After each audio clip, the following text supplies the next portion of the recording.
नदी के किनारे बसा एक गांव फूलपुर। गांव में कुछ 100-150 लोग रहते थे। अंजलि, जो कि पास ही के जिले में रहती थी और 12वीं पास कर चुकी थी, उसके पिताजी ने बेटी को जल्दी विदा करने के लिए उसकी शादी फूलपुर गांव के मुकेश से करवा दी थी। मुकेश कभी स्कूल नहीं गया था और इस कारण वो पढ़ा लिखा नहीं था और बाकी गांव वालों की हालत भी मुकेश जैसी ही थी। मुकेश के घर में उसके माता पिता भी रहते थे। सासू माँ, मैं बाहर मंदिर तक जा रही हूँ, आधे घंटे में आ जाऊंगी। अरे अभी कहीं जाने की जरूरत नहीं है, चुपचाप जाके रसोई में रात के खाने की तैयारी करो। और ये घूंघट क्यों हटा लिया है तुमने? क्या पता नहीं कि इस गांव में औरतें बिना घूंघट के नहीं रहती? रात में अंजलि छत पर जाकर अपनी मम्मी से बात कर रही होती है। तभी गांव की 3-4 औरतें उसे देख लेती है और दरवाजे पर आकर उसकी सास से शिकायत करने लगती है। और क्या हुआ? अरे छत पे तो देखो, आपकी बहू मटक मटक के किसी से फोन पर बात कर रही है। दिन भर फोन पे लगी रहती है। अरे कल तो मंदिर के पास वो क्या कहते हैं, सेल्फी ले रही थी।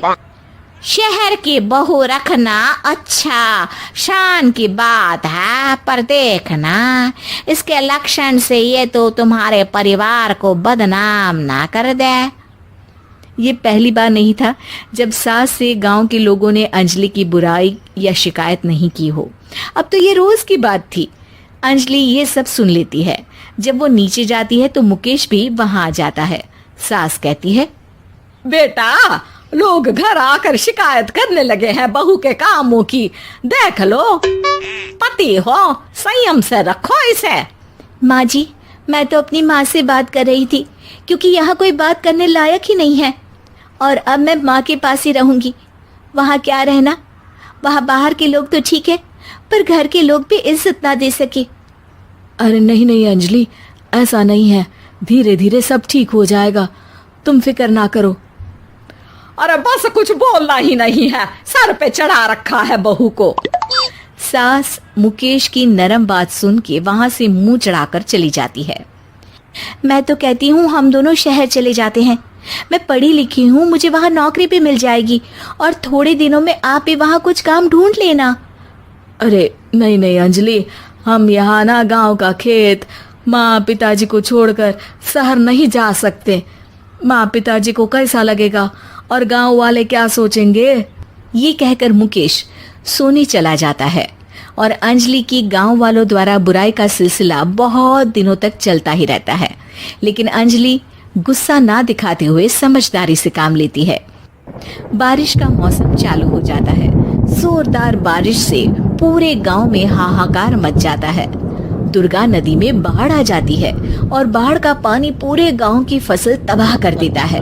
फसल की ये हालत देखकर गांव वाले निराश हो जाते हैं और बात तो यहाँ तक पहुँच जाती है कि कुछ लोग तो अंजलि को इस सब का दोषी ठहरा देते हैं।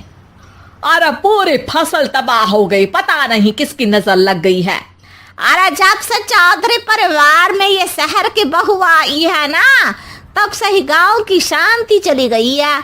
इसके कर्म कांड से माँ दुर्गा नदी भी खुश नहीं है। ये सब सुनकर बेचारी अंजलि रोते हुए अपने घर चली जाती है। कुछ दिन बाद सभी गांव वाले अपनी फसल का मुआवजा लेकर अपने अपने घर आते हैं। मुकेश भी 1500 लेकर आता है। अंजलि को जब पासबुक दिखाता है तो अंजलि हैरान हो जाती है। अरे, ये पासबुक में तो उन्होंने 4000 की एंट्री करी है और आपको सिर्फ 1500 दिए। सच में? अरे वो सरकारी अफसर आपको बेवकूफ बना रहे हैं। सरकार की तरफ से हमें 4000 मिले हैं लेकिन बाकी का सारा पैसा खुद ही खा रहे हैं। आप लोग के अनपढ़ होने का फायदा उठा रहे हैं। ये सब सुनकर मुकेश परेशान हो जाता है लेकिन अंजलि उसे हिम्मत से काम लेने को कहती है और सुबह होते ही मुकेश को पंचायत कार्यालय ले जाती है और साथ में गांव के और लोगों को भी। आप सरकारी बाबू क्या गांव के लोगों को बेवकूफ समझते हैं? आपको क्या लगता है ये पढ़े लिखे नहीं है तो आप कुछ भी मनमानी करेंगे? ये बेचारे दिन रात इतनी मेहनत करते हैं, ये हमारे अन्नदाता हैं और आप इनके साथ ऐसा धोखा करते हैं। अरे क्या बके जा रही है ये लड़की, किस धोखे की बात कर रही है? अपने कांड करके नदी माँ को नाराज करके हमारा नुकसान करके इसे चैन नहीं मिला क्या? सरपंच जी, इन सरकारी बाबू ने मुझे बेवकूफ बनाया है और मेरे हिस्से के पैसे खुद चट कर गए। बस ये सुनते ही सरपंच वहां से दुम दबाकर भाग जाता है।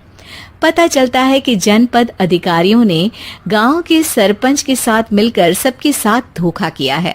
सब लोगों का विरोध शुरू हो जाता है और आखिर में अधिकारी सब गांव वालों के हिस्सों के बचे हुए पैसे उन्हें लौटा देते हैं और कई दिन तक सरपंच गांव में लौटता ही नहीं। अंजलि, तुम नहीं होती तो हम गांव वालों को तो पता ही नहीं चलता कि ये हमें हर बार बेवकूफ बनाते हैं। हाँ हाँ अंजलि बेटी, हमें माफ कर दो। हम सब तुम्हें बुरा भला कहते रहे, लेकिन तुमने ही आज हमें बेवकूफ बनाने से बचाया है। हमें तुम पर गर्व है बेटी।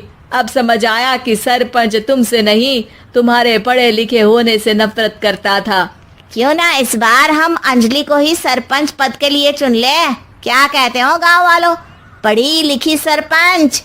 बस पूरा गांव अंजलि के लिए ताली बजाता है और अंजलि की सास उसे खुशी से गले लगा लेती है।